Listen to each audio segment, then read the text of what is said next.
At Thanksgiving night, I rolled into the drive-thru, but when the cashier leaned out of the window, I stopped breathing. It was my sister, the sister I buried 24 years ago. She looked right at me and whispered, "Please don't scream. Don't forget to subscribe to the channel and comment where you're watching from. My name is Gloria Jean Winters. I'm 63 years old and I've lived in Phoenix, Arizona for the past 35 years. Long enough to watch the desert bloom transform from sparse subdivisions into sprawling neighborhoods. Long enough to see the temperatures climb from hot to hotter. Long enough to bury both my parents and, I thought, my younger sister. I moved to Phoenix in 1990 with my first husband, Eric, when he got a job with an aerospace company. We settled in Glendale, had 2 kids, my daughter Allison and my son Brian, and built a life under the relentless Arizona sun. Eric passed away in 2015 from complications related to diabetes, and I never remarried. At 63, I work part-time at a public library in Peoria, shelving books and helping patrons find what they need. It's quiet work, predictable work, the kind of life where nothing surprises you anymore.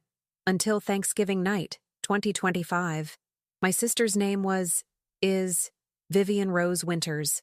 Vivi, we called her growing up. She was 4 years younger than me. Wild where I was cautious, impulsive where I was deliberate. We grew up in Flagstaff, in northern Arizona, where the pines grow tall and the winters actually bring snow. Our parents ran a small diner on Route 66, and Vivi and I spent our teenage years waiting tables and washing dishes while dreaming of bigger lives. Vivi got married young, 21 years old, to a man named Carl Dalton. I never liked him. There was something off about Carl, something controlling in the way he watched Vivi, the way he isolated her from family and friends. By the time she was 25, Vivi had pulled away from all of us. She stopped coming to family dinners, stopped returning phone calls. When I'd drive up to Flagstaff to visit, Carl would answer the door and say Vivi wasn't feeling well, wasn't up for company. In October 2001, I got a phone call from the Flagstaff Police Department. Vivi had been found dead in her car at the bottom of a ravine off Highway 89, north of town. The police said she'd driven off the road during a rainstorm, that the car had tumbled 200 feet down a steep embankment. Carl had reported her missing when she didn't come home from a supposed trip to the grocery store. They found her 3 days later. I was 39 years old when I buried my sister. I stood at her funeral, closed casket because the crash had been so severe, and watched Carl cry beside the grave. He looked devastated, broken, and despite my lingering distrust of him, I felt guilty for ever doubting him. Grief does that. It makes you second-guess your instincts. After Vivi's death, Carl moved away from Flagstaff. Someone told me he'd relocated to California. I never tried to find him. The truth was, I couldn't stand to look at him without thinking of my sister, without wondering if I could have done more to help her escape whatever darkness she'd been living in. 24 years passed. I raised my kids, watched them grow up, graduate college, start their own lives. Allison works as a teacher in Tempe, married with 2 young children of her own. Brian's a software engineer in Seattle, engaged to a wonderful woman named Claire. My life became a routine of work, grandchildren, book club meetings, and the occasional dinner with friends. Vivi became a memory, painful but distant, like scar tissue that's healed over but never quite fades. And then, Thanksgiving night, I'd spent the day at Allison's house in Tempe, helping with the turkey and watching my grandchildren, Emma, 7, and Lucas, 4, tear through the living room in a sugar-fueled frenzy. By 8 p.m., I was exhausted. I said my goodbyes, hugged Allison and her husband Trevor, and drove back toward Glendale on the I-10. I wasn't hungry. I'd eaten plenty at dinner. But by the time I reached my exit, I realized I hadn't packed any leftovers, and I'd need something for tomorrow. So I pulled into a fast food drive-thru just off the highway. One of those 24-hour burger places that stays open on holidays because apparently there's always someone like me who didn't plan ahead. The line was short, 2 cars ahead of me. I sat with the radio playing softly, thinking about nothing in particular, when I pulled up to the window. The cashier leaned out, holding a paper bag, and time stopped. It was Vivi. My sister. My dead sister. She looked older, of course. She'd be 59 now if she'd lived. But it was unmistakably her. The same hazel eyes, the same sharp cheekbones, the same small scar above her left eyebrow from when she'd fallen off her bike as a kid.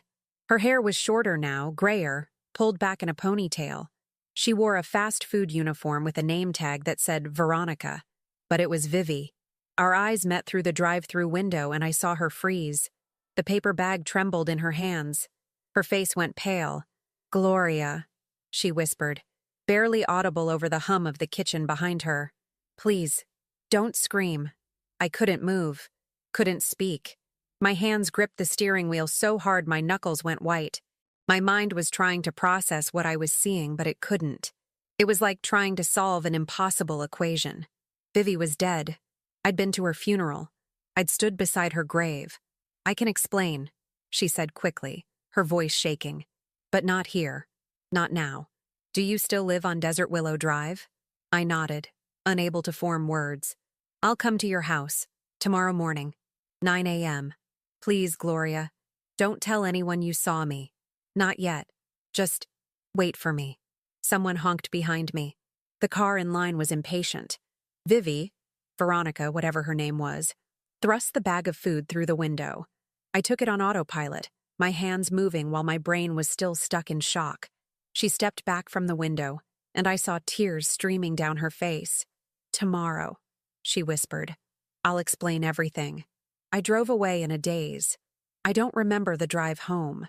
I don't remember parking my car or walking into my house.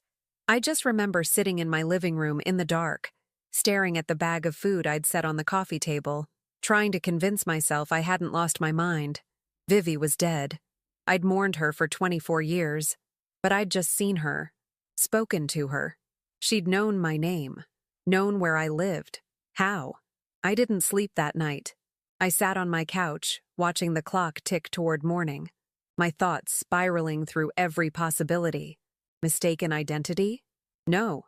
She'd called me by name. A hallucination? No. This was too real, too specific. A cruel impersonator? But why? What would be the point? The only explanation that made any sense was impossible. Vivi had faked her death. But why? And how? At 6 a.m., I gave up on sleep and made coffee. My hands were still shaking. I kept picking up my phone to call Allison, then putting it down again. Vivi had said not to tell anyone. But why? What was she hiding from? At 7 a.m., I did something I hadn't done in over 2 decades. I pulled out an old photo album from a storage box in my closet. The album was from the 1990s, filled with pictures of family gatherings, holidays, graduations. I flipped through until I found what I was looking for. A photo of Vivi, taken at our parents' anniversary party in 1998. She was 33 years old, smiling, though the smile didn't quite reach her eyes. Carl stood beside her, one arm around her shoulders. Possessive, controlling. I stared at that photo for a long time, and that's when another memory surfaced. Something I'd pushed down for years because it hurt too much to think about. 3 weeks before Vivi died, she'd called me, late at night. Her voice had been strange, quiet, scared. "Gloria," she'd said, "if something happens to me, promise me you'll look after things. Promise me you won't just accept what you're told." "Vivi, what are you talking about? What's wrong?" "I can't say. Not yet. Just promise me." I'd promised. But then she'd died, and in my grief, I'd forgotten that conversation. I'd accepted the police report, the funeral, the closed casket. I'd accepted that my sister had driven off a dark road in a rainstorm and died. But now, sitting in my living room at 7:30 in the morning, coffee growing cold in my hands, I realized something. I'd never actually seen her body. At 8:55, I was pacing my living room, checking the window every few seconds. The November morning was already heating up. Phoenix doesn't do autumn the way other places do. It goes from hot to slightly less hot, and even on Thanksgiving weekend, the temperature was climbing toward the mid-70s. At exactly 9 a.m., a car pulled into my driveway. An old sedan, faded blue paint, dented bumper. The driver's door opened, and Veronica, stepped out. She looked around carefully, like she was making sure no one had followed her, then walked quickly to my front door. I opened it before she could knock. For a moment, we just stood there staring at each other. Two sisters, separated by 24 years and an impossible chasm of death and resurrection. "Can I come in?" she asked quietly. I stepped aside, and she entered my house. She moved carefully, like someone used to being hunted, her eyes scanning every corner before she finally sat down on the edge of my couch. I sat across from her in the armchair, my heart pounding so hard I thought it might burst. "You're supposed to be dead," I said, and my voice came out harsher than I intended. "I know. I went to your funeral, Vivi. I mourned you. I've spent 24 years thinking you were gone." "I know," she said again, and tears started streaming down her face. "I'm so sorry, Gloria. I'm so sorry." "Then explain. Explain how you're sitting in my living room right now when I buried you in 2001. She took a shaky breath. "I didn't die in that car crash. I staged it. With help." The words hung in the air between us. Impossible, and yet undeniable. "Why?" I demanded. "Why would you do that? Why would you let me think you were dead?" "Because Carl was going to kill me." The room went very quiet. "He'd been planning it," she continued, her voice breaking. "I found out by accident. He had life insurance policies on me. 3 of them, all taken out within 6 months. $250,000 each. And I overheard him on the phone one night talking to someone about how it would look like an accident. How no one would suspect anything." My stomach turned. "You're saying Carl tried to kill you for insurance money?" "Not tried. He was going to. He was planning it. And I knew that if I went to the police, he'd find out and do it sooner. Or he'd convince them I was crazy, and then I'd have nowhere to run. So I did the only thing I could think of. I made him think he'd succeeded." "How?" I asked, my mind reeling. "How do you fake your own death?" "There's an organization," she said quietly. "People who help women escape domestic violence. Women who are in so much danger that disappearing is the only way to survive. They helped me stage the car crash. They had contacts, people who could make it look real. A body that had been in the morgue, unclaimed, similar enough to me.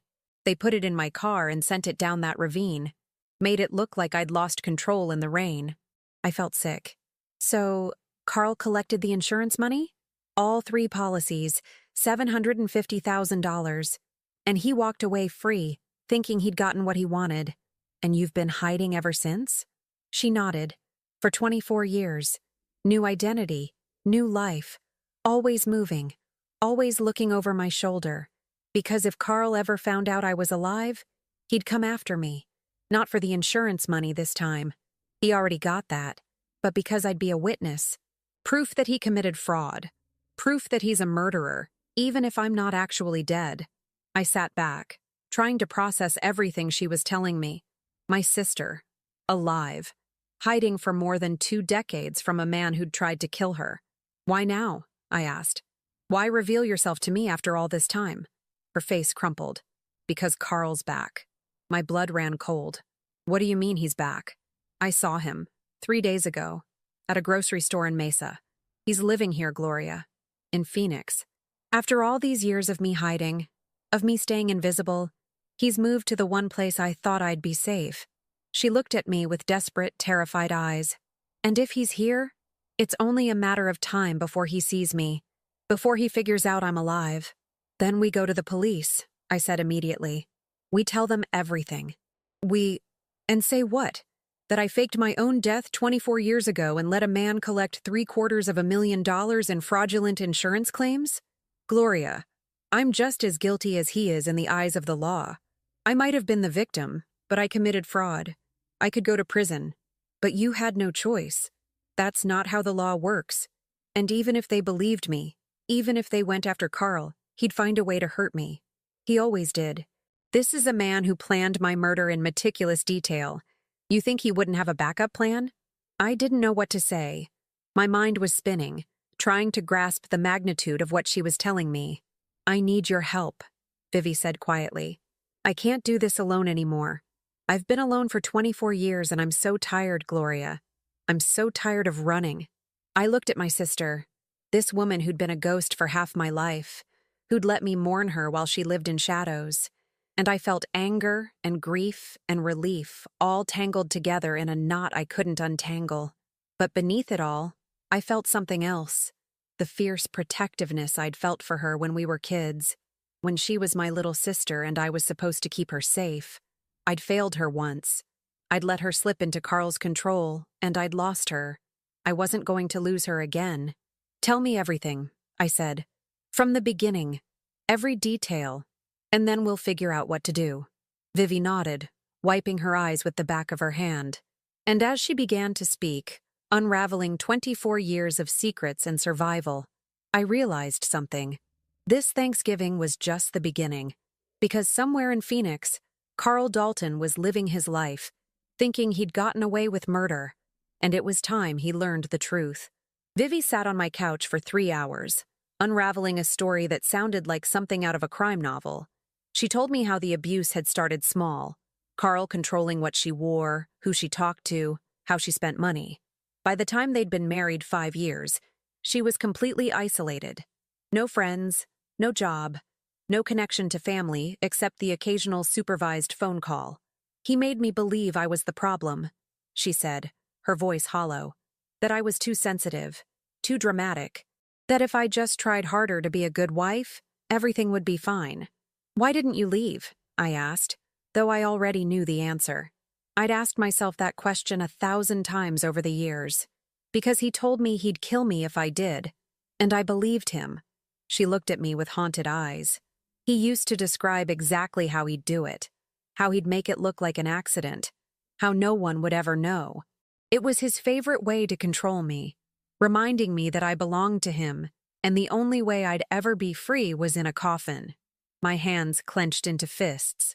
I should have done more. I should have... You couldn't have known. He was careful around other people. He was charming. Everyone thought he was devoted to me. She wiped her eyes. That's what made it so isolating. No one would have believed me. She told me about finding the insurance policies in February 2001. She'd been looking for tax documents in Carl's home office when she stumbled across a folder labeled Financial Planning. Inside were 3 life insurance policies, all taken out within the past 8 months, each with her as the insured and Carl as the beneficiary. $250,000 each. "I knew what it meant," she said. "He was planning to kill me and collect. And I knew I had maybe weeks, maybe days before he made his move." That's when she'd made the phone call to me, the late-night call I'd forgotten about until this morning. She'd been testing the waters, trying to figure out if I'd help her if she needed to disappear. But she'd been too scared to tell me the truth, and I'd been too busy with my own life to press her for details. "So I found help," she continued. "There's a network, underground, women helping women escape. They connected me with people who specialize in extreme cases. Women who are in so much danger that the only option is to vanish completely. How does something like that even work?" I asked, still struggling to wrap my mind around it. "It costs money. A lot of money. I'd been squirreling away cash for months, hiding it from Carl. $20 here, $50 there. By October, I had $15,000 saved. It was enough." She took a shaky breath. "They arranged everything. Found an unclaimed body at the county morgue. A woman who'd died of an overdose, no family, no one to claim her. She was close enough to my height and build. They prepared her, put her in my car, staged the crash on a night when there was a storm. I felt sick. And Carl never suspected? Why would he? He got exactly what he wanted. The police ruled it accidental. He collected the insurance money. He played the grieving widower for a few months, then moved on with his life. As far as he knew, I was dead and buried. Where did you go? Everywhere. Nowhere. I spent the first year in Montana working under the table at a diner. Then Colorado, New Mexico, Texas. I kept moving, kept changing my name. Veronica Lewis, Sarah Mitchell, Melania Moore. I've had a dozen identities over the years. I'd work for a few months, save up money, then move on before anyone could get too close, before anyone could ask too many questions. That sounds exhausting. It was survival. She looked around my living room, at the photos on my walls, my children, my grandchildren, the life I'd built. You have no idea what I gave up, Gloria. I've spent 24 years alone. No relationships, no friends, no family. I couldn't even send you a letter or make a phone call because any contact could lead Carl back to me. But you stayed in Arizona? Not always. I left for years. But I came back 3 years ago. I missed the desert. I missed being close to home, even if I couldn't actually go home. So I took a risk and moved back to Phoenix. Got a job at that drive-thru. Kept my head down. Figured enough time had passed that Carl wouldn't be looking for me anymore. And then you saw him. She nodded, her face going pale at the memory. 3 days ago, at a grocery store in Mesa. He was in the produce section picking out apples. He looks older now, 61, but it was definitely him. Same walk. Same way of holding himself. For a second, I thought I was going to pass out right there in the aisle. But he didn't see me. I turned around and left my cart and walked straight out of the store. Do you know why he's here? Why he moved to Phoenix? No idea. But it can't be a coincidence. Phoenix is a big city, 2 million people, but it's not that big. If he's living here, shopping in Mesa, working somewhere in the area, it's only a matter of time before our paths cross again. And if he sees me... She trailed off, but the terror in her eyes finished the sentence. I leaned back in my chair, my mind racing. We need to go to the police. I can't. Vivi, Gloria, listen to me. If I go to the police and tell them I faked my death, I'm confessing to insurance fraud. That's a felony. I could go to prison for years. And even if they believed my story about Carl, even if they investigated him, there's no evidence anymore. It's been 24 years. The body's been buried. The case is closed. All they'd have is my word against his, and I'm the one who committed a documented crime. But you had no choice. You were escaping an abuser. That's not a legal defense for faking your death and defrauding insurance companies out of $750,000. Trust me. I've looked into this. I consulted with a lawyer years ago, anonymously, and they made it very clear. Coming forward would destroy my life just as surely as Carl would. I wanted to argue with her, but a sinking feeling in my gut told me she was right. The legal system isn't always kind to victims, especially victims who've taken extreme measures to survive. So, what do you want to do? I asked. I need to leave Phoenix. Tonight, if possible. Go somewhere Carl will never think to look for me. Start over again. Her voice cracked. But I needed to see you first. I needed you to know I was alive. I couldn't disappear again without telling you the truth. You can't keep running forever. What choice do I have? Before I could answer, my phone rang. I glanced at the screen. Allison. It's my daughter, I said to Vivi. I should answer it, she said. Act normal. Don't tell her I'm here. I picked up the phone. Hi, sweetheart. Hey, Mom. Just checking in. You left your casserole dish here last night. Want me to drop it off later? Oh, that's fine. You can bring it by tomorrow if you're in the area. Sounds good. Everything okay? You sound distracted. I looked at Vivi, my supposedly dead sister sitting on my couch, terrified and exhausted. I'm fine. Just tired from yesterday. Lots of cooking. Get some rest. Love you. Love you too. I hung up and set the phone down. Vivi was watching me with sad, knowing eyes. You can't tell them, can you? She said. You're kids. You can't tell them their aunt is alive. Not yet. Not until we figure this out. There's nothing to figure out, Gloria. I'm leaving. Tonight. That's the only solution. Running away again is not a solution. You've been running for 24 years, and now Carl's in Phoenix anyway. He could follow you to the next city, the next state. You can't run forever. Then what do you suggest? I didn't have an answer. Not yet. But I knew one thing. I wasn't going to let my sister disappear into the shadows again. Not without a fight. Stay here, I said.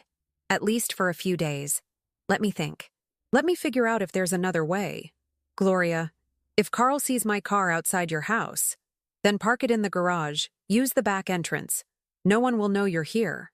She hesitated, and I could see the internal war playing out on her face. The instinct to run battling against the desperate need to stop running. 3 days, she finally said. I'll give you 3 days.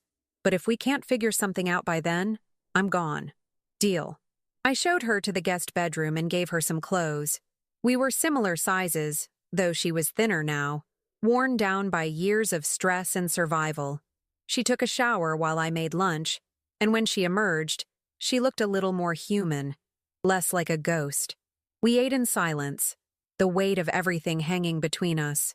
After lunch, I did what I should have done 24 years ago. I started digging into Carl Dalton's life. I pulled out my laptop and started searching. It didn't take long to find him. Carl Dalton, now 61 years old, living in Gilbert, Arizona, a suburb about 30 minutes from my house. According to his social media profiles, which were surprisingly public, he worked as a sales manager for a medical supply company. He'd remarried in 2008 to a woman named Sandra, and they had no children. I showed Vivi the photos I found. She stared at them with a mixture of hatred and fear. "He looks so normal," she whispered, "like a regular guy. No one looking at him would ever guess what he is. Do you think his new wife knows about you?" I doubt it. He probably told her he was a widower, that his first wife died tragically. He's good at playing the victim. I kept scrolling through Carl's social media. Photos of barbecues, golf outings, vacations to California. A normal, boring suburban life. But then I found something that made my blood run cold. A photo posted 2 weeks ago. Carl standing in front of a house with a sold sign in the yard. The caption read, "Excited to start this new chapter. New house, new neighborhood. Gilbert has been great, but we're ready for a change. Moving to Glendale in December." Glendale. My neighborhood. I showed the photo to Vivi, and I watched the color drain from her face. "He's moving here," she said, her voice barely a whisper. "He's moving to your neighborhood. That can't be a coincidence." "It's not." She stood up, pacing, panic rising in her voice. "He knows, Gloria. Somehow he knows I'm alive. He's been looking for me all these years, and now he's found me. He's moving here to get close to me to—" "Stop," I said firmly. "We don't know that. Gilbert and Glendale are both Phoenix suburbs. Maybe it's just a coincidence. Or maybe it's not.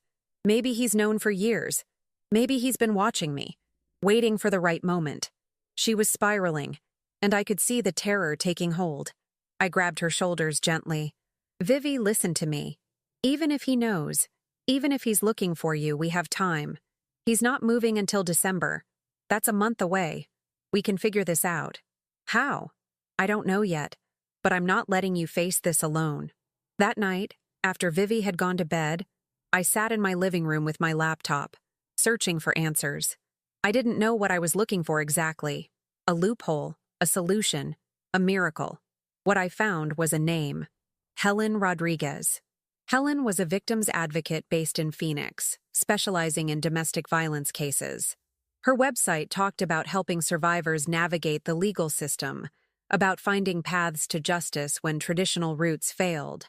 I sent her an email, vague but urgent, asking if we could schedule a consultation. She responded within an hour. "Available tomorrow at 2 p.m. My office in Scottsdale." I wrote back, "We'll be there." The next morning, I told Vivi about the appointment. She was resistant at first, convinced that talking to anyone, even an advocate, was too risky. But I convinced her that we needed professional help. We couldn't do this alone. At 1:30, we drove to Scottsdale. Vivi wore a hat and sunglasses, hiding her face even though we were just going to an office building. 24 years of hiding doesn't go away overnight. Helen Rodriguez's office was small but welcoming, decorated with plants and soft lighting. Helen herself was in her mid-40s, with kind eyes and a firm handshake. "Thank you for seeing us on such short notice," I said as we sat down. "Of course. Your email suggested this was urgent." She looked between us. "How can I help?" I glanced at Vivi, who nodded slightly. I took a breath and said the words I'd never thought I'd say out loud. "My sister faked her death 24 years ago to escape an abusive husband. Now he's found her, and we don't know what to do." Helen didn't look shocked. She just nodded slowly, pulled out a notepad, and said, "Tell me everything." For the next hour, we laid out the whole story. The abuse, the insurance policies, the staged death. the 24 years of hiding, Carl's reappearance, his upcoming move to Glendale. When we finished, Helen sat back, her expression thoughtful. "This is complicated," she said finally, "but not impossible." "Can she go to the police without going to jail?" I asked. "It depends. Technically, what your sister did constitutes insurance fraud, which is a felony. However, there are legal precedents for survivors of domestic violence who've taken extreme measures to escape. The key is building a case that demonstrates Carl was an imminent threat to your sister's life and that faking her death was a reasonable act of self-preservation." "How do we do that?" Vivi asked. "We'd need evidence. Medical records showing injuries from abuse. Police reports, if any were filed. Testimony from people who witnessed Carl's behavior. Anything that establishes a pattern of violence and control." Vivi shook her head. "I never went to the hospital. I never filed a police report. I was too afraid. Do you have anything? Old photos showing bruises? Journals where you documented what was happening?" I might have journals. I used to write everything down as a way of staying sane, but they're in a storage unit in Flagstaff. I've been paying for it all these years, but I haven't been back to access it. I was too afraid of someone recognizing me." Helen leaned forward. "Those journals could be crucial. If they detail the abuse, if they mention Carl's threats, if they reference the insurance policies, that's evidence. That's proof that you were acting out of genuine fear for your life. But even with evidence, she could still be charged, couldn't she?" I asked. "Yes. But a good defense attorney could argue duress, could negotiate with prosecutors for immunity in exchange for testimony against Carl. He committed fraud too, collecting on those policies knowing his wife wasn't actually dead. If we can prove he's been aware all along that your sister survived, we might be able to flip this entire situation." "And if we can't prove that?" Vivi asked quietly. Helen didn't sugarcoat it. "Then yes, you could face charges. But I'll be honest. Prosecutors are often sympathetic to domestic violence survivors. If we present your case carefully, if we show that you've been living in fear for decades, many would be reluctant to put you in prison, especially if the alternative is letting Carl walk free." We left Helen's office with a plan. Vivi would drive to Flagstaff, alone, carefully, and retrieve the journals from storage. I would start gathering any other evidence I could find. Old photos, letters, anything that might document the timeline and support her story. And then we'd decide whether to go to the police or find another way. But as we drove back to my house, I couldn't shake a feeling of unease. Because somewhere in Gilbert, Carl Dalton was packing boxes for his move to Glendale. And I didn't believe for a second that it was a coincidence. Vivi left for Flagstaff early the next morning before dawn. I stood in my driveway and watched her taillights disappear down the street, feeling a gnawing anxiety in my chest. Flagstaff was a 2-hour drive north, and every mile she traveled felt like a risk. What if someone recognized her? What if Carl had people watching the storage facility? But we needed those journals. Without evidence, we had nothing. I spent the morning trying to act normal. I went to the library for my shift, shelved books, helped an elderly man find a mystery novel, smiled at patrons. But my mind was hundreds of miles away, following Vivi's car up Interstate 17, past the saguaro cacti and red rocks, into the pine forests of northern Arizona. She texted me at noon. "Got them. Heading back." I exhaled a breath I didn't know I'd been holding. She arrived at my house around 2:30, carrying a large cardboard box that smelled of dust and time. We spread the contents across my dining room table. 17 spiral notebooks, filled cover to cover with Vivi's handwriting from the 1990s. "I started writing when Carl and I first got married," she explained, opening one of the older journals. "At first it was just normal diary stuff, but after the abuse started it became documentation, a way of keeping track of what was real, because Carl was so good at making me question my own memory." I opened a random journal from 1997 and read, March 15th, 1997. "Carl pushed me into the kitchen counter tonight because dinner wasn't ready on time. I have a bruise on my hip the size of a grapefruit. He said it was my fault for being disorganized. He said if I was a better wife, he wouldn't lose his temper. I'm starting to believe him." My hands trembled as I read entry after entry. Detailed accounts of verbal abuse, physical violence, financial control, isolation. Vivi had documented everything: dates, times, specific incidents.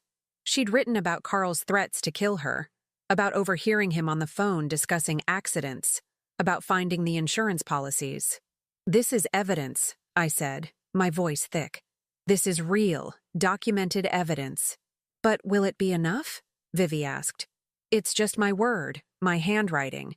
Anyone could argue I made it all up later, that I fabricated it to justify what I did. Not if we have the journals authenticated. Not if an expert can verify the age of the paper, the ink, the timeline. These were clearly written years ago, not recently manufactured." I took photos of key pages with my phone and emailed them to Helen Rodriguez with a message. "Found the evidence. What's our next step?" She responded an hour later. "This is substantial. We need to meet. Tomorrow, my office, 10 a.m., bring the originals." That night, I couldn't sleep. I lay in bed, thinking about Carl Dalton packing boxes in Gilbert, preparing for his move to my neighborhood. The coincidence bothered me more and more. Phoenix has hundreds of neighborhoods. Glendale alone has dozens of subdivisions. What were the odds that Carl would randomly choose to move to mine? Unless it wasn't random. At 3 a.m., I got out of bed and did something I should have done days ago. I started researching Carl's new house. I pulled up the real estate listing online, a 3-bedroom ranch-style home on Cactus Road, less than 2 miles from my house. And then I saw it.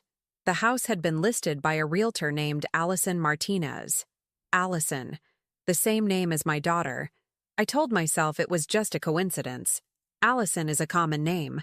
But the unease in my gut grew stronger. I pulled up the realtor's website and found her photo. Not my daughter. This Allison was in her 30s, Hispanic, with a professional headshot and testimonials from happy clients. Still, something nagged at me. I Googled Allison Martinez Phoenix Realtor and scrolled through results until I found a news article from 4 years ago. Local realtor gives back to community through domestic violence charity. The article featured a photo of Allison Martinez standing at a fundraiser for a women's shelter, alongside several other community members. I scanned the faces in the photo, not sure what I was looking for, and then I froze. In the background, partially obscured by other people, was a woman who looked remarkably like Vivi. Same cheekbones, same build. The photo quality wasn't good enough to be certain, but the resemblance was striking. I enlarged the photo, squinting at the woman's name tag. I could just barely make out. Volunteer. My heart pounded. Had Vivi volunteered at a women's shelter? Was that how she'd connected with the organization that helped her disappear? And if so, could Carl have found that photo somehow? Could he have used it to track her to Phoenix? I woke Vivi at 6 a.m. and showed her the article on my laptop. She stared at the photo, her face going pale. "That was me," she whispered. 4 years ago. I'd just moved back to Phoenix and I wanted to give back to the organization that had saved my life. I volunteered for a few months, helped out at fundraisers, but I was always so careful. I never used my real name, never let anyone take close-up photos of me. But someone did take a photo, and it ended up in a newspaper article. That picture was taken from far away. You can barely see my face. It's enough. If Carl was looking for you, if he was monitoring domestic violence organizations, searching for any sign of you, he could have found this article. He could have used it to narrow down your location. But how would he know to look in Phoenix specifically? Maybe he didn't. Maybe he's been searching everywhere for years, and this was his first lead. I pointed at the computer screen. And if he found this article, he'd know you were in Phoenix. All he'd have to do is start narrowing down where you might be living. It's a big city, but not impossible to search, especially if you're patient. Vivi sat down hard on my couch. So he's been hunting me, all this time, and now he's found me. We don't know that for sure. Gloria, he's moving to your neighborhood, 2 miles from where I'm staying. That's not a coincidence. He knows I'm connected to you. He's probably been watching me, tracking my movements, and he saw me come to your house. Now he's positioning himself close by so he can— She stopped, her breath coming in short gasps. So he can finish what he started. I grabbed her hands. Then we go to the police. Today. Right now. We take the journals to Helen, and then we go straight to the police with everything we have. And say what? That my abusive ex-husband is moving to your neighborhood? That's not a crime. They'll say there's nothing they can do unless he actually threatens me. Then we make sure there's something they can do. We build a case, we get protection, My phone rang. Allison, my daughter. I answered, trying to keep my voice steady. Hi, sweetie. Mom, are you okay? You sound weird. I'm fine.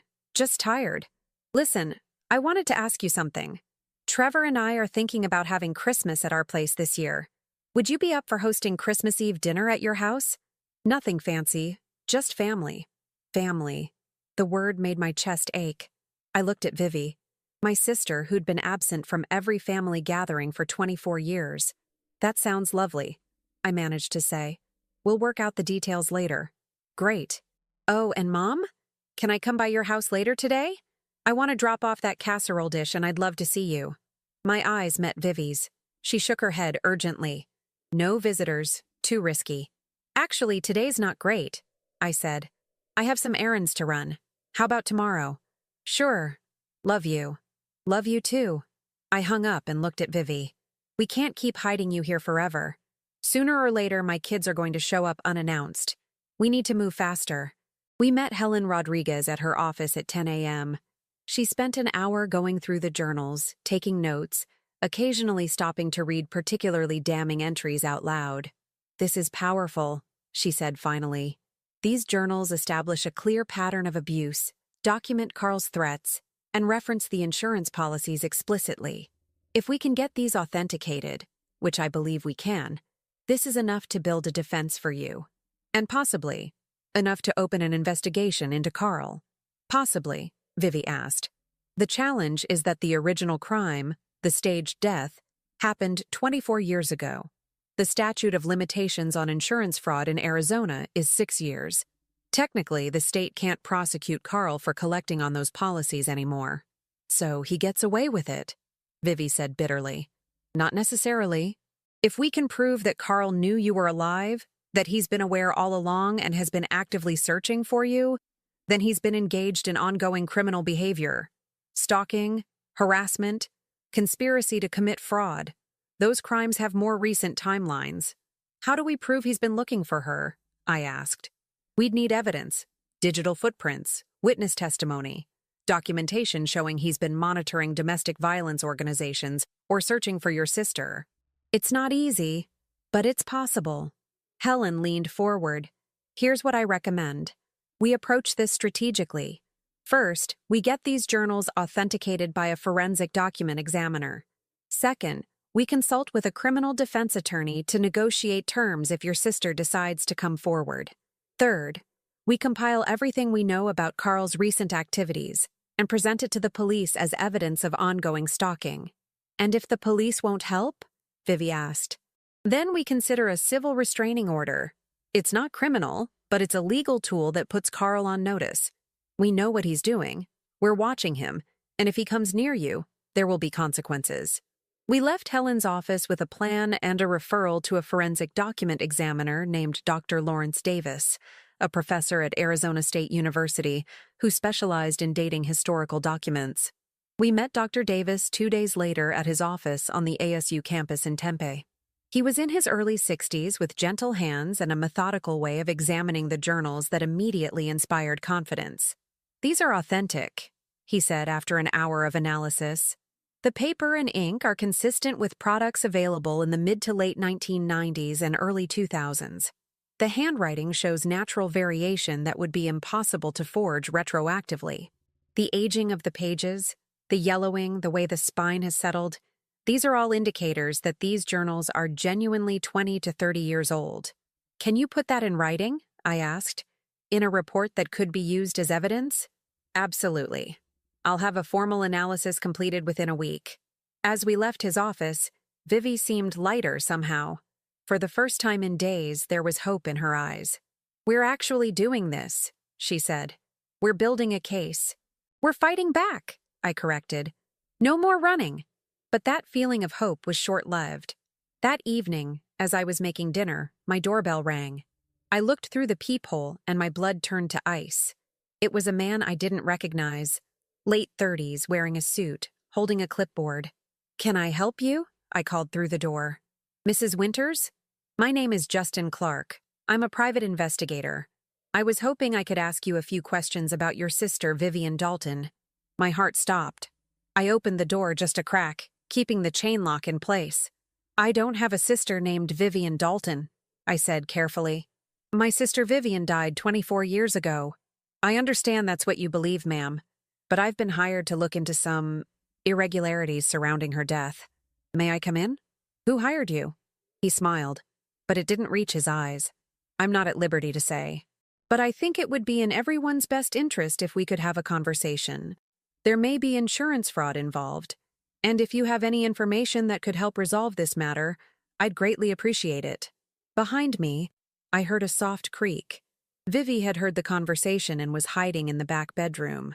"I don't have any information to share," I said firmly, "and I'd appreciate it if you didn't come to my home uninvited." "Of course. I apologize for the intrusion." He pulled a business card from his pocket and slid it through the crack in the door. "If you change your mind, or if you remember anything that might be relevant, please give me a call. Have a good evening, Mrs. Winters." He walked back to his car, a dark sedan parked across the street, and drove away. I closed the door, locked it, and stood there shaking. Vivi emerged from the bedroom, her face white. "Carl sent him," she said. "He knows I'm alive. He knows I'm here." "We don't know that. Who else would hire a private investigator to look into my death 24 years later? Gloria, he's escalating. He's not just moving to the neighborhood anymore. He's actively looking for proof that I'm alive, so he can— What? Turn me in? Threaten me? Finish what he tried to start in 2001? I looked at the business card in my hand. Justin Clark, Private Investigations. A Phoenix phone number. "We need to call Helen," I said. "Right now. And then we need to decide. Do we go to the police? Or do we prepare for war?" Vivi looked at me with haunted eyes. "I think we're already at war. Carl just made the first move." Helen Rodriguez came to my house within an hour of my frantic phone call. She sat at my dining room table examining Justin Clark's business card with a practiced eye. "I know this firm," she said. "Clark Investigations. They're legitimate, which means whoever hired them has money. This isn't some amateur operation." "Carl," Vivi said. "It has to be Carl. Most likely. But we need to be strategic about this. The fact that a private investigator showed up asking about your sister's death tells us something important. Carl doesn't have proof yet. He suspects you're alive, but he's fishing for confirmation. So what do we do?" I asked. "We beat him to it. We go to the police with everything we have. The journals, doctor. Davis's authentication report, documentation of Carl's move to your neighborhood, and now this visit from a private investigator. We tell your sister's story before Carl can spin it as simple fraud." "But Vivi could still be charged," I said. "Yes, that's a risk we have to acknowledge. However, if we approach this correctly, with the right attorney, with evidence of abuse and duress, we have a good chance of negotiating immunity or reduced charges in exchange for testimony against Carl." Vivi shook her head. "Carl didn't commit any crime. The statute of limitations on the insurance fraud has passed. The fraud, yes, but stalking hasn't. If we can prove he's been actively searching for you, that he hired this investigator, that his move to Glendale is part of a pattern of harassment, that's a crime he's committing right now. And crimes being committed now can be prosecuted. How do we prove it?" I asked. Helen pulled out her phone. "We document everything, starting now. Every contact, every sighting, every suspicious incident. We build a timeline, and we have your sister meet with Detective Amanda Pierce at Phoenix PD. She specializes in domestic violence cases and she's good, fair, thorough, and she actually listens to survivors." "When?" Vivi asked, her voice small. "As soon as possible. Tomorrow if we can arrange it. But before we do that, I need to connect you with a criminal defense attorney. Someone who can negotiate on your behalf and make sure your rights are protected." She made 2 phone calls, one to Detective Pierce, scheduling a meeting for the following afternoon, and one to an attorney named William Foster, who agreed to meet with us that evening. William Foster's office was in downtown Phoenix, in one of those old buildings that had been converted into modern office space while keeping its Art Deco charm. Foster himself was in his early 50s, with graying temples and the kind of calm demeanor that immediately put you at ease. Vivi told her story again, the third time in a week, and I watched her grow more confident with each telling. The shame and fear were still there, but so was something else. Determination. My sister was done hiding. When she finished, Foster leaned back in his chair. This is one of the most unusual cases I've ever handled, but it's not insurmountable. Here's my assessment. Yes, you committed insurance fraud. However, you did so under extreme duress while fleeing an abuser who was actively planning to kill you. Arizona law recognizes a duress defense, which states that a person is not criminally liable if they committed an act under threat of imminent death or serious bodily injury. Will that defense work? I asked. It can, with the right evidence. Your journals help significantly. Dr. Davis's authentication will establish they're genuine. We'll also need to show that you had no reasonable alternative, that going to the police at the time wasn't a viable option, which, given Carl's manipulative behavior and your isolation, is a credible argument. And Carl, Vivi asked, can he be prosecuted for anything? That depends on what we can prove. If we can establish that he's been aware you're alive and has been actively stalking you, that's a felony. The challenge is evidence. Right now, we have circumstantial indicators. The move to your sister's neighborhood, the private investigator. But we need more. We need proof of his intent. How do we get that? I asked. Foster smiled slightly. We set a trap. He explained his idea. We'd have Vivi meet with Detective Pierce and tell her story on the record. Pierce would open an investigation, not just into the original fraud, but into Carl's current activities. Meanwhile, Foster would file for an emergency protective order against Carl, citing Vivi's fear for her safety based on his pattern of abuse and his recent proximity. A protective order does two things, Foster said. First, it legally prohibits Carl from contacting or approaching your sister. Second, and more importantly, it puts him on notice that we know what he's doing. If he's been operating in the shadows, thinking your sister is too scared to come forward, this will force his hand. He'll either back off or he'll escalate. And if he escalates, he'll make mistakes. That sounds risky, I said. What if he escalates violently? That's why Detective Pierce will be involved from the start. She'll have officers do wellness checks, maintain surveillance if necessary. Your sister won't be alone in this. Vivi looked at me, then back at Foster. Let's do it. The next afternoon, we sat in a conference room at the Phoenix Police Department. Detective Amanda Pierce was younger than I'd expected, maybe 40, with sharp eyes and a no-nonsense demeanor. She listened to Vivi's story without interrupting, taking detailed notes. When Vivi finished, Pierce set down her pen. Ms. Winters, I want to be clear with you. What you did in 2001 was illegal. However, I've worked domestic violence cases for 15 years, and I understand why survivors sometimes take desperate measures. My job right now isn't to arrest you. It's to assess whether you're in current danger and whether there's evidence of ongoing criminal activity by your ex-husband. I'm in danger, Vivi said quietly. Carl is moving to my sister's neighborhood. He's hired a private investigator. He's looking for me, and when he finds me, he's going to either turn me in or worse. Do you believe he intends to physically harm you? I believe he's capable of it. He threatened to kill me more times than I can count. He planned my murder in detail. The only reason I'm alive is because I disappeared before he could act on it. Pierce nodded.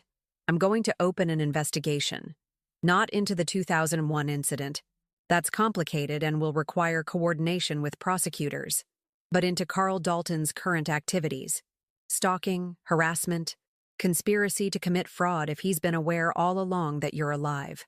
I'll need copies of everything.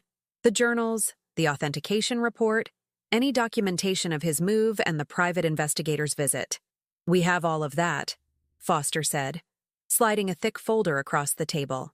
Pierce flipped through it, her expression growing more serious with each page. This is substantial. Give me 48 hours. I'm going to bring this to my captain and to the prosecutor's office. In the meantime, Ms. Winters, I want you to stay somewhere safe. Not at your sister's house. Carl knows that address.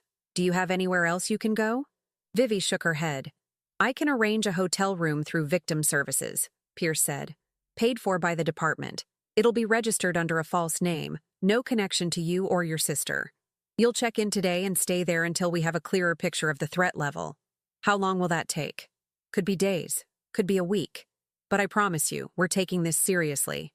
That evening, I helped Vivi pack a bag and drove her to a hotel near Sky Harbor Airport, one of those extended stay places that cater to business travelers and families in transition. She checked in under the name Sarah Mitchell, one of the aliases she'd used during her years of hiding. I don't know how to thank you, she said as we stood in the parking lot. You've risked so much for me. You're my sister. I'd risk anything. She hugged me tightly, and for a moment we were kids again. Two girls from Flagstaff who'd dreamed of bigger lives, back when the future felt full of possibilities instead of dangers. This is going to work, I said, more to convince myself than her. Pierce seems competent. Foster knows what he's doing. We have evidence. Carl's going to be stopped. I hope you're right. I drove home as the sun set over Phoenix, painting the sky in shades of orange and purple that made the desert look almost surreal. I thought about Carl Dalton, somewhere in Gilbert, packing boxes and planning his move. Did he know we were building a case against him? Did he suspect his decades-long secret was about to be exposed? When I pulled into my driveway, I noticed a car parked across the street. Dark sedan, tinted windows. My stomach clenched. I parked in my garage and went inside quickly, locking the door behind me. I peered through the front window. The sedan was still there, engine off, no movement inside. Was it Justin Clark, the private investigator? Or was it Carl himself? I called Foster's cell phone. Someone's watching my house. Don't engage, he said immediately. Don't go outside. I'm calling Pierce right now. 2 police cruisers arrived within 10 minutes. I watched from my window as officers approached the sedan. The driver rolled down the window, showed them something, a license maybe, and talked for a few minutes. Then the officers returned to their cars and the sedan drove away. One of the officers came to my door. Mrs. Winters, I'm Officer Ramirez. That was Justin Clark, the private investigator. He claims he's conducting surveillance as part of a legitimate investigation into insurance fraud. There's nothing illegal about him sitting on a public street, but we've advised him that if he harasses you or enters your property, he'll be arrested. What investigation? I asked, trying to keep my voice steady. My sister died 24 years ago. Ramirez gave me a sympathetic look. Ma'am, Detective Pierce briefed me on your situation. I can't comment on the specifics, but I want you to know we're aware of what's happening. If Clark comes back, call us immediately. We'll have patrol cars doing extra passes through your neighborhood tonight.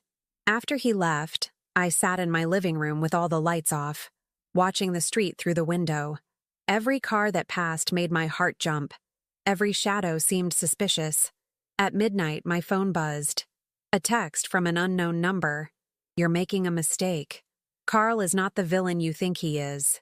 Drop this before someone gets hurt. My hands shook as I forwarded the text to Pierce and Foster. Pierce called me within minutes. Did you recognize the number? No, it's not in my contacts. We'll trace it. In the meantime, don't respond. Don't engage. Whoever sent that is trying to intimidate you, and we're not going to let them succeed. I didn't sleep that night. I lay in bed, listening to every creak of the house, every sound from the street outside. I kept thinking about Vivi, alone in that hotel room, probably not sleeping either. I thought about Carl, orchestrating all of this from the shadows, using proxies like Justin Clark to do his dirty work, and I thought about how, for 24 years, my sister had lived like this, always looking over her shoulder, always waiting for the hammer to fall. The next morning, Foster called with news. The prosecutor's office has reviewed the case. They're willing to offer Vivi immunity from prosecution for the insurance fraud, in exchange for her full cooperation in investigating Carl. She'd have to testify, provide all documentation, submit to interviews, but she wouldn't face charges. That's incredible, I breathed. There's a catch. They want to move fast.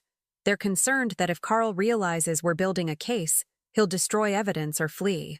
They want Vivi to sit down with prosecutors today, give a formal statement, and then they'll move on Carl, search warrant, arrest, the whole process, within 48 hours. Is that safe? If Carl gets arrested, won't he know Vivi came forward? Yes.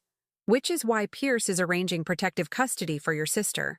As soon as she gives her statement, she'll be placed in a safe location with police protection until Carl is formally charged and jailed. And me? What about protection for me? We're working on it. Pierce is requesting increased patrols in your neighborhood, and we can install a panic button in your home connected directly to dispatch. But Gloria, I need to be honest with you. You're not the primary target. Carl wants your sister. If he's been watching your house, it's because he's hoping to find her, not because he intends to hurt you. I wasn't entirely comforted by that, but I understood the logic. Still, the text from last night lingered in my mind. Drop this before someone gets hurt. That afternoon, I drove Vivi to the prosecutor's office downtown. William Foster met us in the lobby, and together we went up to the 8th floor, where Assistant District Attorney Tiffany Barnes was waiting in a conference room. For 3 hours, Vivi told her story again. This time, it was recorded on video, with every detail documented for the court record. Tiffany asked difficult questions about the staged death, about the organization that helped her, about every decision she'd made over the past 24 years. Vivi answered honestly, holding nothing back. When we finished, Tiffany turned off the recorder. Ms. Winters, what you did took extraordinary courage, both then and now. We're going to do everything in our power to ensure Carl Dalton faces justice for what he's done. What happens next? Vivi asked. Tomorrow morning, we execute a search warrant on Carl's home in Gilbert. We're looking for evidence that he's been aware of your survival, that he's been actively searching for you, that he hired Justin Clark specifically to track you down. If we find what we're looking for, and based on what you've told us, I think we will, we'll arrest him on charges of stalking, harassment, and conspiracy to commit fraud. How long will he be in jail? Depends on bail. These are felonies, and given the circumstances, we'll argue he's a flight risk and a danger to you. With any luck, the judge will deny bail or set it high enough that he can't afford to post it. But Gloria, she looked at me seriously, you need to understand that once Carl is arrested, this becomes public. Your sister's story will come out. There will be media attention. People will have questions. I'm ready for that, Vivi said. But I wasn't sure I was. That night, Vivi returned to her hotel under police escort. I went home to my empty house, where Officer Ramirez was installing a panic button by my front door. Just press this if you see anything suspicious, he explained. It sends an immediate alert to dispatch. Officers will be here within minutes. After he left, I stood in my living room, looking at the panic button on the wall, a small red button that represented how much my life had changed in the span of a week. 7 days ago, I'd been rolling through a drive-thru, expecting a burger. Now I was caught in the middle of a criminal investigation, waiting for the other shoe to drop. My phone buzzed. Another text from the unknown number. Last chance. Walk away now. I took a screenshot and sent it to Detective Pierce. Then I turned off all the lights, sat in my armchair by the window, and waited for morning. Detective Pierce called me at 6:30 a.m. We're executing the search warrant in 30 minutes. Stay inside your house. Lock your doors. We don't know how Carl will react once he realizes what's happening. I made coffee with shaking hands and sat by the window, watching the sunrise paint the desert sky in shades of pink and gold. Somewhere in Gilbert, police officers were surrounding Carl Dalton's house, preparing to tear apart his life the way he'd torn apart Vivi's. My phone buzzed with updates throughout the morning. 7:15 a.m. Pierce. Warrant executed. Carl is cooperating. No incidents. 8:42 a.m. Pierce. Found significant evidence. Carl had files on your sister going back years. Photos, records, surveillance notes. He's known she was alive. 9:20 a.m. Pierce. Carl is being transported to police headquarters for questioning. We'll keep you posted. I forwarded each message to Vivi, imagining her in that hotel room, probably pacing, probably terrified and relieved in equal measure. Around noon, William Foster called. They found everything. Carl had an entire filing cabinet dedicated to tracking Vivi. He hired multiple private investigators over the years, paid for database searches, monitored domestic violence organizations. He's been hunting her for 2 decades. Why? I asked. If he collected the insurance money and got away with it, why keep looking? Control. Men like Carl Dalton don't let go. She was his property, in his mind, and her escape was the ultimate act of defiance. He couldn't let that stand. Plus, as long as she was alive, she was a threat, potential proof that he'd committed fraud. He needed to find her, either to silence her permanently or to leverage her into staying hidden. So what happens now? He's being arrested on multiple charges: stalking, criminal harassment, conspiracy to commit fraud, and based on what they found in his house, evidence that he planned to harm your sister. We're adding attempted murder. Will he get bail? We'll argue against it. He's a flight risk and a demonstrated danger. But Gloria, even if bail is denied, this isn't over. Carl's going to fight this. He has resources, and he'll hire the best defense attorney he can afford. We need to be prepared for a long legal battle. That afternoon, I finally went to see Vivi at the hotel. She answered the door looking exhausted, but lighter somehow, like a weight had been lifted from her shoulders. "They got him," she said, and tears started streaming down her face. After 24 years, they actually got him. We held each other and cried, for the years she'd lost, for the life she could have had, for the fact that it wasn't over yet, but at least now there was hope. "What happens to me now?" she asked when we'd both calmed down. "Do I have to stay in hiding? Pierce says you can leave the hotel, but you should stay with someone, not alone. Carl might make bail, and even if he doesn't, he has allies. That text I got wasn't from Carl's phone. Someone's helping him. Can I stay with you? I was hoping you'd ask." We packed up her things and drove back to my house. As we pulled into the driveway, I saw Allison's car parked on the street. My heart sank. I'd been so consumed with Vivi's situation that I'd completely forgotten about my children. I hadn't told them anything. Allison got out of her car as we approached. "Mom, I've been calling you all day. I was worried." She stopped mid-sentence, staring at Vivi. "Who's this?" I looked at my sister, then at my daughter. There was no way to ease into this. "Allison, this is your Aunt Vivian, my sister." Allison's face went white. "That's not funny, Mom. Aunt Viv died when I was a kid." "She didn't die. She had to disappear to escape her abusive husband. And now she's back." I watched my daughter process this information. Confusion giving way to shock. Shock giving way to something between anger and disbelief. "Are you telling me my aunt has been alive for 24 years and you never told me? That you just found out and didn't think to mention it?" "It's complicated, sweetheart. There were legal issues, safety concerns. I don't care how complicated it is. You lied to me. You let me grow up thinking she was dead." Allison looked at Vivi. "And you let your own family mourn you. Do you have any idea how messed up that is?" "Allison," I started, but she held up a hand. "I need some time to process this. I'm going home." She got in her car and drove away before I could stop her. I stood in the driveway, feeling the weight of all the secrets and lies catching up with me. "She has a right to be angry," Vivi said quietly. "I'd be angry too. She'll come around. She just needs time." But I wasn't sure I believed that.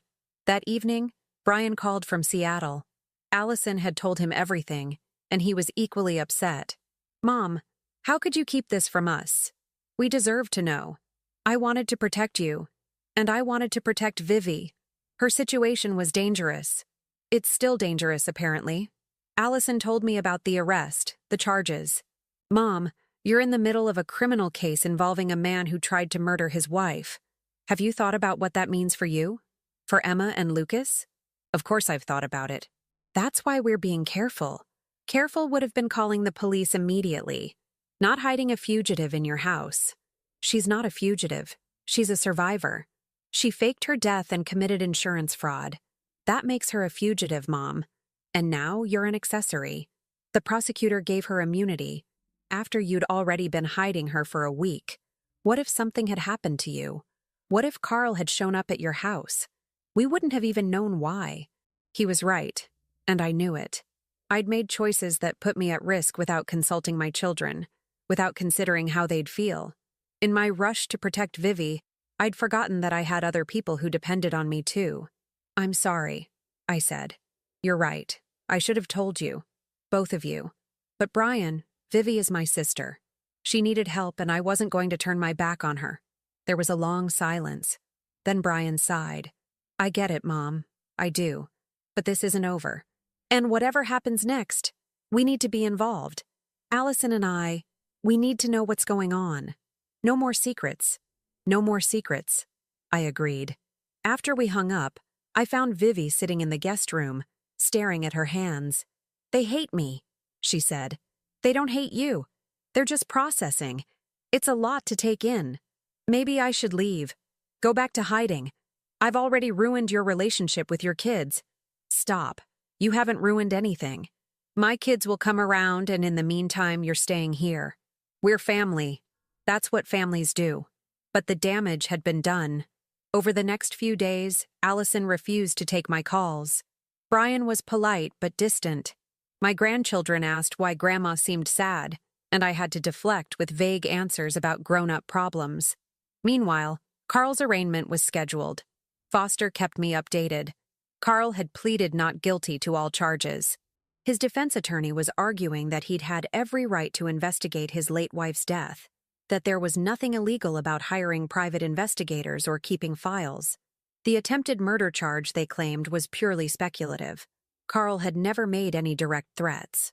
"They're going to try to make Vivi look like the criminal," Foster warned. "They'll argue she faked her death, defrauded insurance companies, and has been living illegally under false identities for decades.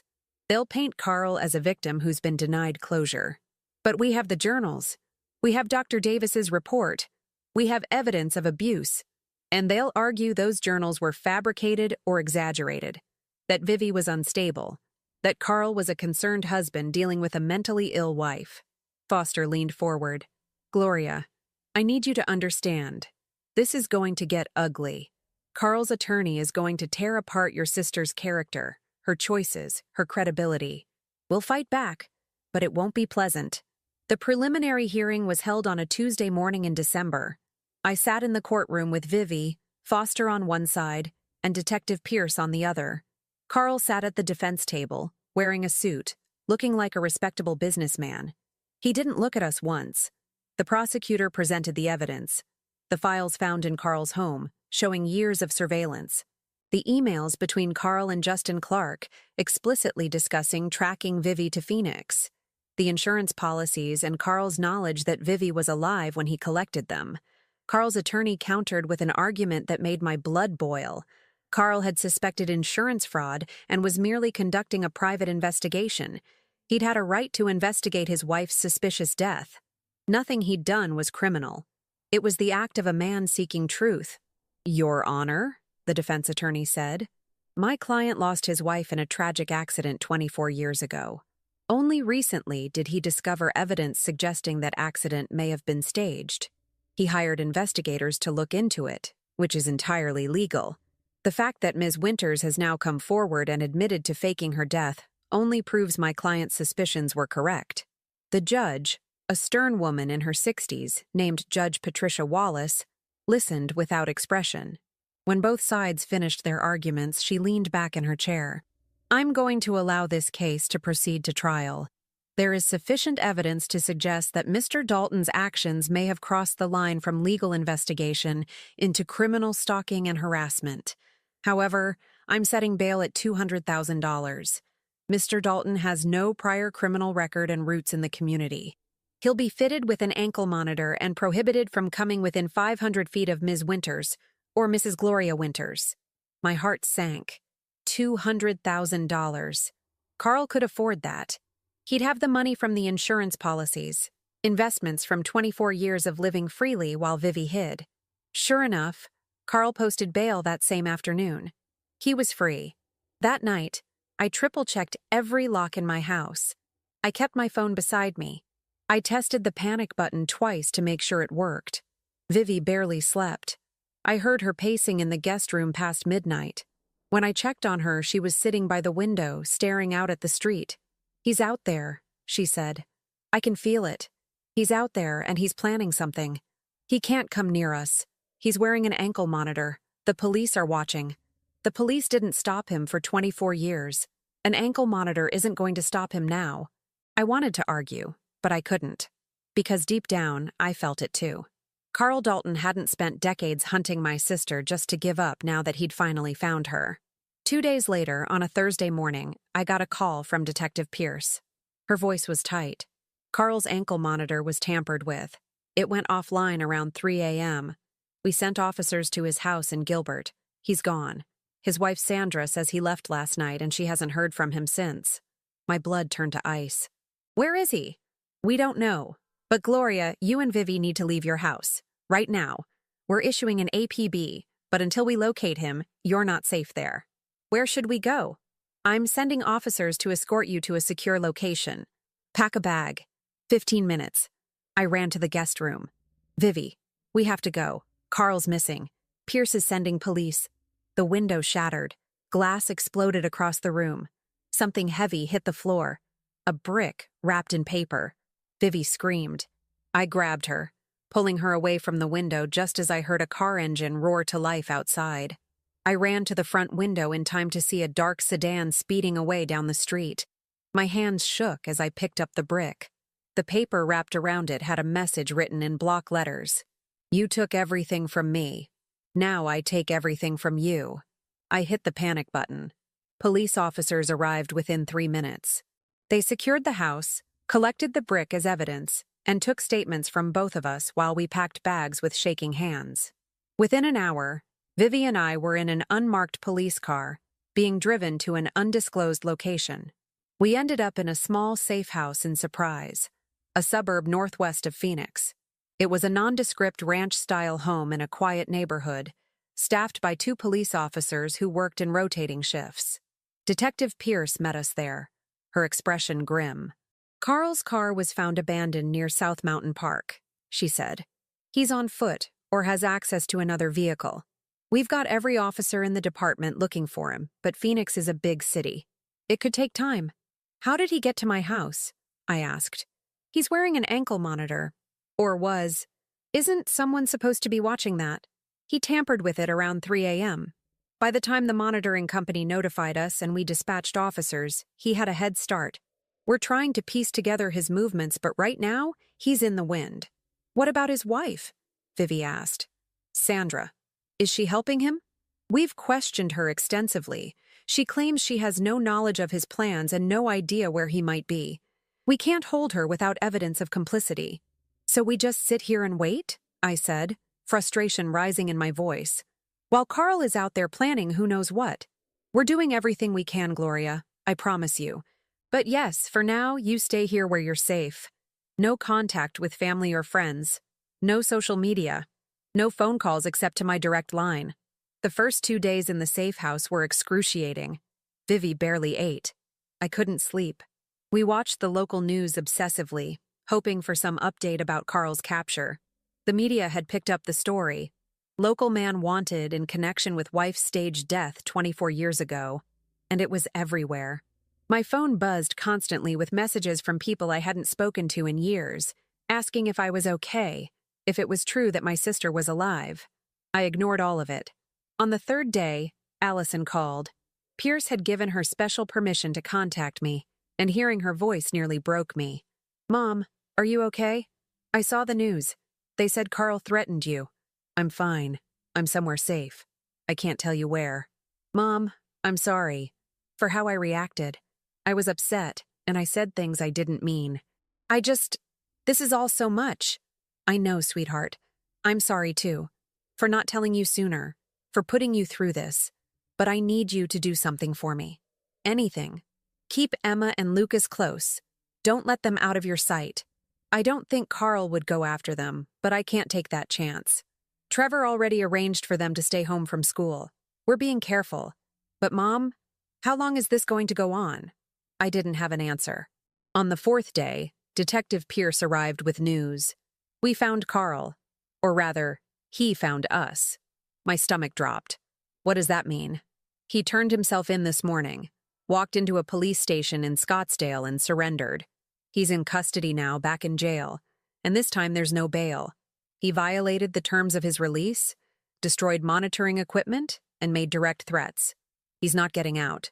Why would he turn himself in? Vivi asked. Pierce's expression was troubled. He claims he wanted to prove a point, that he's not hiding, that he's not afraid.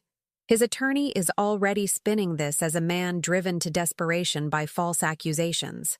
They're going to argue that he never intended to harm anyone, that the brick through the window was a moment of poor judgment, but not actual violence. That's absurd, I said. He threatened us. He's been stalking Vivi for 24 years. I know, and we'll prove it at trial. But Gloria, Vivi, you need to prepare yourselves. Carl's not going to make this easy. She was right. The trial began in February, 3 months after that Thanksgiving night, when I'd seen my supposedly dead sister at a drive-thru window. Those 3 months felt like 3 years. Vivi and I had stayed at the safe house for 2 weeks before Pierce finally cleared us to return home. We'd had the broken window replaced, installed a security system, and hired a private security company to patrol the neighborhood. My relationship with my children slowly healed. Allison came to visit, hesitant at first, but gradually warming up to Vivi. Brian flew in from Seattle for a weekend, and I watched my son and his aunt meet for the first time since he was a child. There were tears and awkward conversations and long silences, but there was also something beautiful, a family rebuilding itself piece by piece. The trial lasted 3 weeks. I sat in that courtroom every day, listening to expert witnesses, watching Vivi testify about the abuse, hearing Carl's attorney try to tear apart her credibility. They brought up every alias she'd used, every lie she'd told over 24 years. They painted her as an unstable woman who'd manipulated everyone around her. But we had the journals. We had Dr. Davis's authentication. We had evidence from Carl's own files showing his obsessive tracking of Vivi. And critically, we had testimony from 2 other women, Sandra, Carl's current wife, and a woman named Michelle Torres who dated Carl briefly in the mid-2000s. Both described patterns of controlling behavior, jealousy, and verbal abuse. The pattern was undeniable. On March 15th, the jury returned a verdict, guilty on all counts. Stalking, criminal harassment, conspiracy to commit fraud, and attempted intimidation of a witness. Carl was sentenced to 12 years in prison. 12 years felt both like too much and not nearly enough. Vivi had lost 24 years of her life to Carl's violence and the hiding that followed. But at least now, those years could come to an end. After the sentencing, Vivi and I stood outside the courthouse, facing a barrage of news cameras. William Foster had advised us to make a statement, to control the narrative before media speculation filled the void. Vivi stepped up to the microphones, her voice steady. 24 years ago, I made an impossible choice. I chose to disappear rather than die. I chose survival over legality, and I would make that choice again. She looked directly into the camera. I'm speaking now because I know there are other women out there facing what I faced. Women who feel trapped, who think they have no options, who believe that running or dying are their only choices. I want you to know there is another way. There are organizations that help. There are people who will believe you.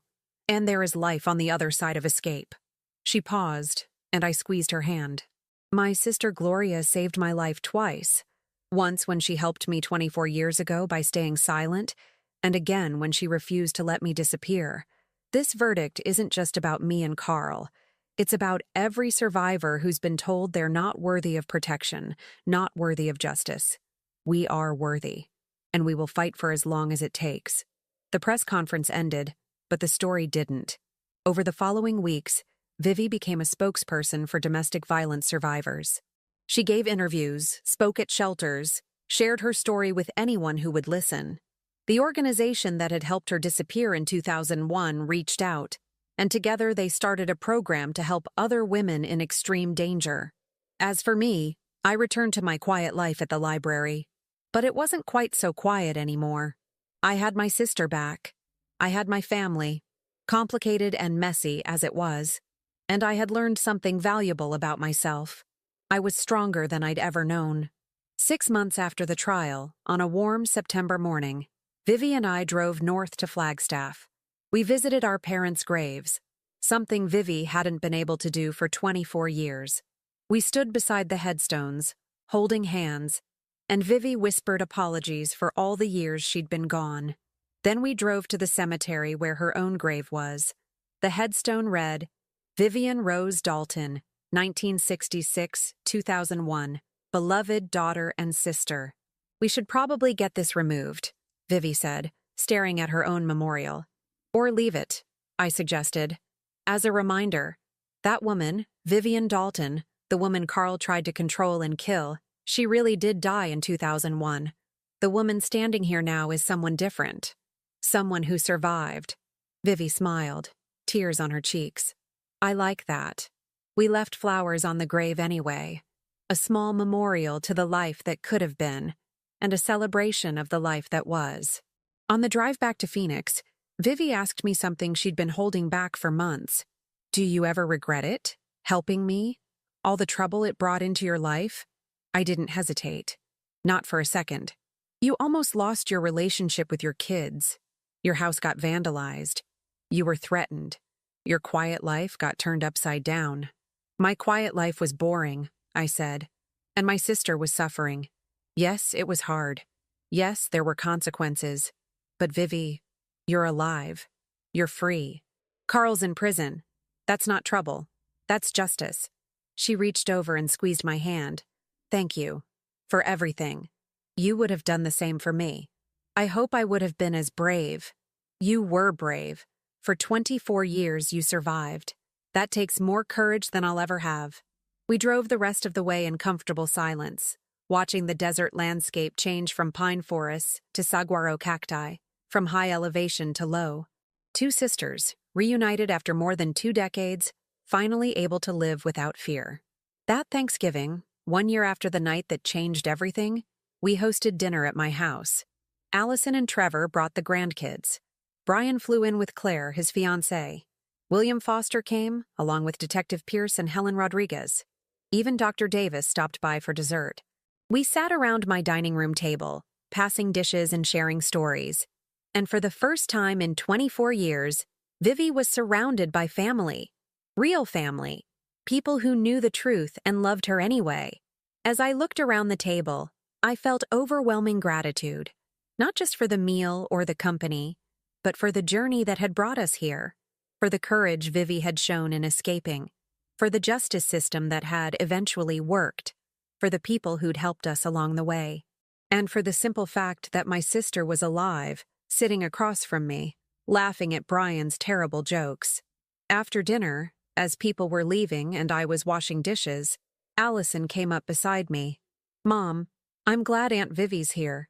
I'm glad you helped her, even though I was upset at first. I understand now why you did what you did. Thank you, sweetheart. That means a lot. And Mom, if I ever need help like that, if anyone I know needs help, I hope I'll be as brave as you were. I hugged my daughter tightly, feeling the circle complete itself. You will be. I raised you to be. Later that night, after everyone had gone home and the house was quiet, Vivi and I sat on my back patio, looking up at the stars. The Phoenix light pollution dimmed them, but they were still there. Constant.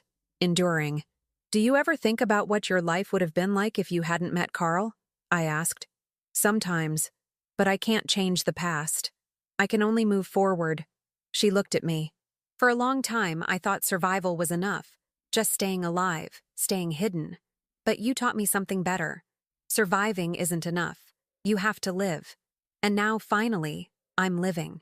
What's next for you? I don't know. Maybe I'll go back to school. Maybe I'll travel. Maybe I'll just work at a drive-thru and enjoy the fact that I don't have to hide anymore. She smiled. Whatever it is, I'm not running. And I'm not alone. Never alone, I promised. Not anymore. We sat there for a while longer. Two sisters who'd been separated by violence and reunited by courage, watching the desert night settle around us. The air was cool, but not cold. The stars distant but visible. The future uncertain but full of possibility. And for the first time in 24 years, we were both free. Now tell me, what would you have done if you were in my place? Let me know in the comments. Thank you for watching, and don't forget to check out the video on your screen right now. I'm sure it will surprise you.